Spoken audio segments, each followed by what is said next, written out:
היום לא היה יום מדהים במיוחד. הגעתי לבית ספר. קצת התרגשתי בכל זאת, יום ראשון ללימודים, שנה חדשה, בית ספר חדש והכל. ראיתי את המגרש, הוא היה גדול. וואו, איזה מגרש, אבל למה יש פה רק בנים? באתי, ביקשתי לשחק. הם לא נראו נלהבים במיוחד מהרעיון שאני אשחק.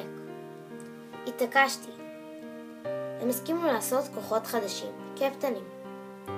כל קפטן בחר לו ילד ועוד אחד ועוד אחד, ואני נשארת אחרונה. בסוף הקבוצה החלשה מבין השתיים נאלצת לבחור בי. ניסיתי לשמור על קור רוח ולא לתת לזה שאני הייתי האחרונה לפגוע בי. התחלנו לשחק. קבוצה שנגדנו התחילה עם הכדור. ממש בשניות הראשונות הם עשו גול. היינו מאוכזבים מעצמנו קצת, אבל החלטנו לא לקחת את זה קשה. עוד יש לנו סיכוי. הכדור הגיע איכשהו אליי. השוער מסר לי. כל השחקנים היו דפוסים. עברתי שחקן אחד ועוד אחד. הלכתי קצת אחורה מהכדור, בעטתי וגול. הרגשתי מעולה. ממש שמחתי. הצלחתי להוכיח. אבל אף אחד לא פרגן לי. שוער אמר לי שהוא ויתר לי כי אני בת. לתת לי הרגשה טובה עם עצמי. זה נתן לי את ההרגשה הכי גרועה שיכולה להיות. לדעת שבגלל המגדר שלי נותנים לי הנחות מסוימות. מוותרים לי ולא חושבים שאני שווה כמו כל אחד אחר. ממש נפגעתי. אבל לא רציתי להראות להם את זה. המשכנו לשחק. הקבוצה שנגדנו עשתה עוד גול. המצב היה 2-1 להם. ילד אחד מהקבוצה שלנו עשה שחיל. כולם צעקו לו, פרגנו. מחאו לו כפיים. אפילו הקבוצה השנייה אמרו שזה היה גול ממש יפה. קצת קינאתי. רציתי שגם לי יגידו קצת דברים טובים, אבל בכל זאת פרגנתי לו. פרגנתי גם לקבוצה. שמחתי שהקבוצה שמחה. שמחתי שאנחנו בתיקו. קבוצה שנגדנו חטפה לנו מהר מאוד את הכדור ובעטו. עשו עוד גול. המצב היה 3-2. היה ממש דקה עד לצלצול. התקדמתי עם הכדור לכיוון השער. עמדתי לבעוט ממש בשניות האחרונות. בעטתי, אבל החמצתי. כולם האשימו אותי, שבגללי הפסדנו, שבגללי אפילו לא השווינו, שהמגרש הוא לא המקום שלי. למה בכלל הצטרפתי? אבל זה לא נכון. זה לא באמת בגללי. נראה לי שאף אחד מהם לא הבין, או לפחות לא הראה לי שהוא מבין, שבלי הגול שלי היינו במצב יותר גרוע. בלעדיי, חלק מזה לא היה קורה. החלטתי שאני רוצה להראות להם שגם אנחנו הבנות יכולות. הם לא צריכים לוותר לנו. הם עוד יראו מה זה.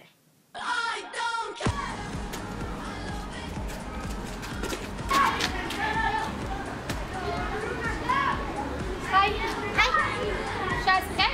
בטח.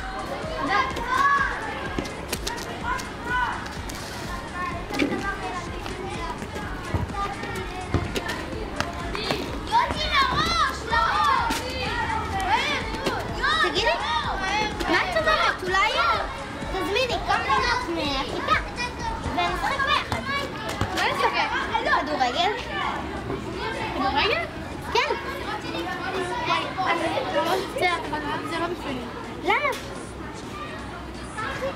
תקשיבי, אני חושבת שהבנים יצחקו עליי ויהיה לי מבין.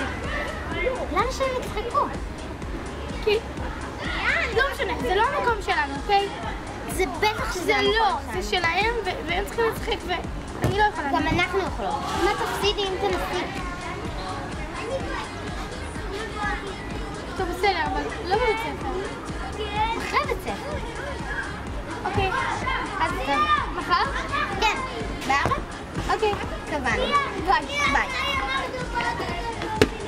נראה להם, ספורט זה לכולם.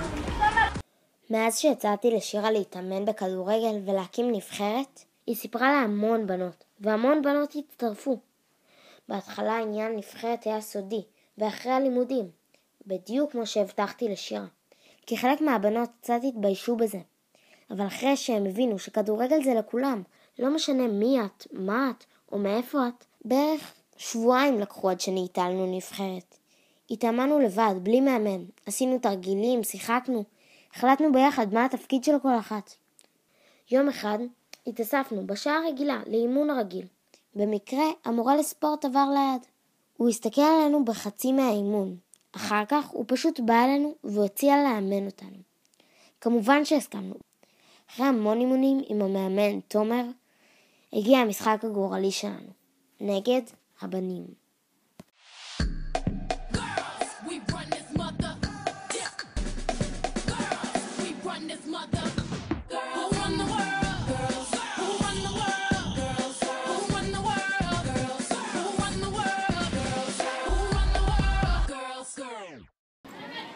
אני חושב שהרעיון של קבוצת כדורגל לבנות זה רעיון ממש טוב, כי זה מעודד ככה את הבנות להמשיך ולשחק. היה ממש כיף לאמן את נבחרת הבנות שלה בכדורגל. ללא ספק היה לי חוויה שלא חוויתי מעולם. אף פעם. גילו הרבה רצון ככה ללמוד, להשתפר, לשחק. התחילו בקבוצה של איזה 6-5 בנות. הגענו לקבוצה של 18 בנות, שכולן באות בהתלהבות, צריך כדורגל, להתאמן, ללמוד, וגם לנצח. יכולה להיות בת כדורגל. זה. לא. מה? תשנה. אותך.